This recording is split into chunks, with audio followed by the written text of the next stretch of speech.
saudara sekalian, para awak media, para wartawan, terima kasih atas kehadirannya. Hari ini saya mendapat tamu atas undangan dan kesepakatan tentu saja untuk ketemu hari ini, yaitu Komnas HAM dan Komnas Perempuan, Komnas Hak Asasi Manusia dan Komnas Perempuan. Ini akan sudah tadi secara lisan menyampaikan laporan tentang hasil-hasil tugas konstitusionalnya sebagai lembaga yang dibentuk berdasar undang-undang, yang undang-undang itu berdasar konstitusi, sehingga itu termasuk tugas konstitusional juga, yaitu dalam rangka pemajuan HAM, perlindungan dan pemajuan HAM, kemudian perlindungan untuk perempuan dan anak-anak yang juga terkait dengan HAM. Nah, ini kaitannya yang disampaikan hari ini tadi terkait dengan peristiwa Duren 3, yaitu yang lebih dikenal sebagai kasus Sambo. Nah, ini laporan resminya disampaikan kepada pemerintah melalui saya. Dan untuk itu agar saudara bisa mendengar sendiri apa yang disampaikan kepada kami, saya persilahkan Ketua Komnas HAM Bapak Taufan Damanik untuk menyampaikan langsung kepada saudara. Silakan. Terima kasih Pak Menko Polhukam yang saya hormati.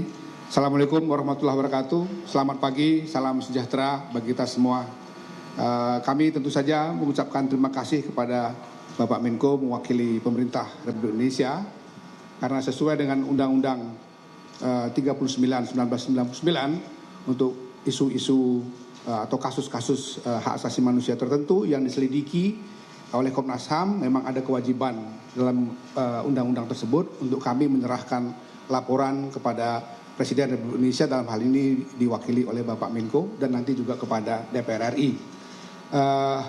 Teman-teman sekalian dan seluruh masyarakat yang menyaksikan acara ini, sebagaimana kami sampaikan tempo hari, laporan ini adalah laporan Komisi Nasional Hak Asasi Manusia.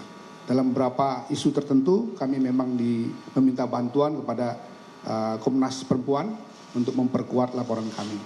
Kami tentu akan menyampaikan secara umum laporan kami.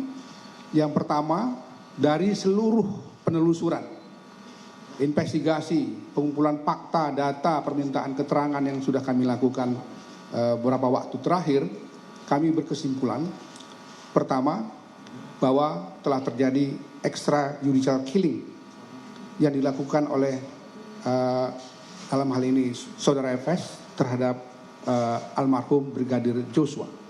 Yang kedua, kesimpulan kami yang kami sangat yakin adalah telah terjadi secara sistematik apa yang kita sebut sebagai obstruction of justice, yang sekarang juga sedang ditangani oleh penyidik maupun tim sus Mabes Polri. Dari dua kesimpulan pokok itu, maka kami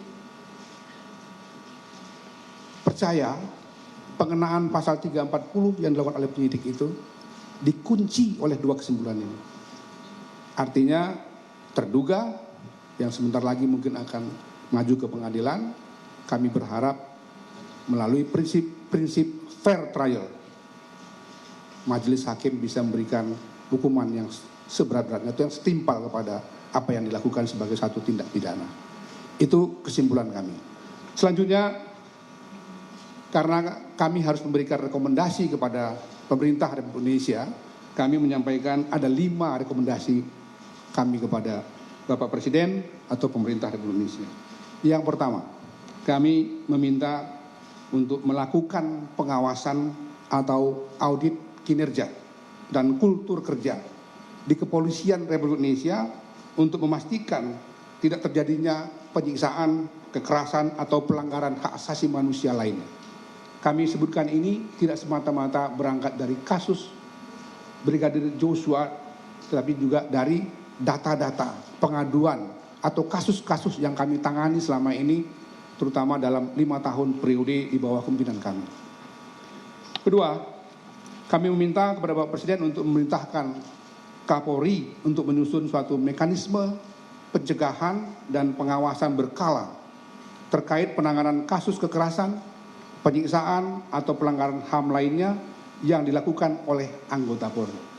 Seperti yang sekarang kita alami, anggota Polri-nya bahkan pejabat tingginya yang melakukan tindak kekerasan atau penyiksaan itu. Maka diperlukan menyusun suatu mekanisme pencegahan dan pengawasan berkala.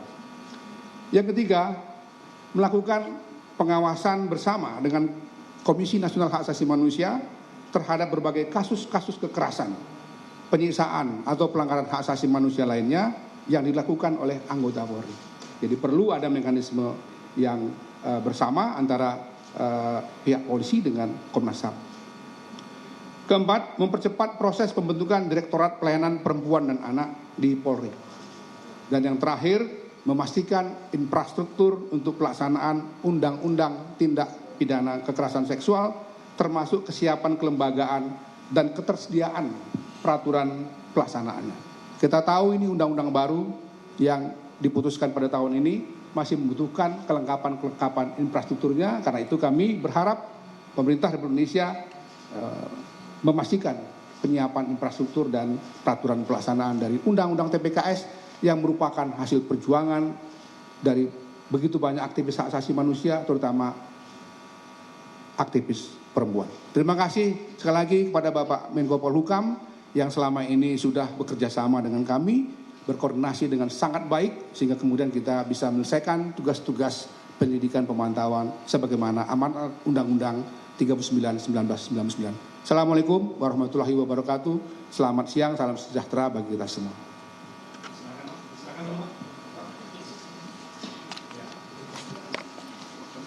Coba, Pak.